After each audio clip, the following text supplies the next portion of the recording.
Scam daw si IMG? Una pa kami na-invite, naisip din namin yan. Kaya umattend kami ng training at nalaman namin na hindi naman pala. Mahigit 2 dekada na ang IMG sa Pilipinas. 22 years to be exact. Paano ito magiging scam?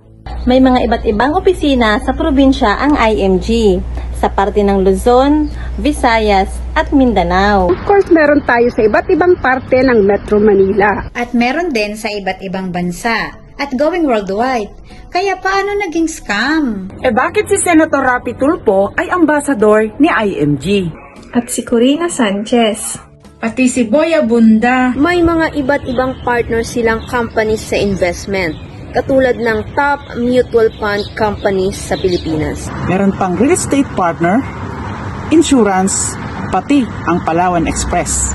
Kaya mukhang malayo sa sinasabi nila na scam sila. Kailangan lang talaga natin umattend ng training para ikaw mismo matuto katulad ko na ilang taon ng miyembro ni IMG. At ini-enjoy namin ang mga iba't ibang benepisyo dito. Libo-libo na ang miyembro ng IMG worldwide at unti-unti nang natutupad ang mga pangarap namin sa buhay. Kaya kabayan, join na!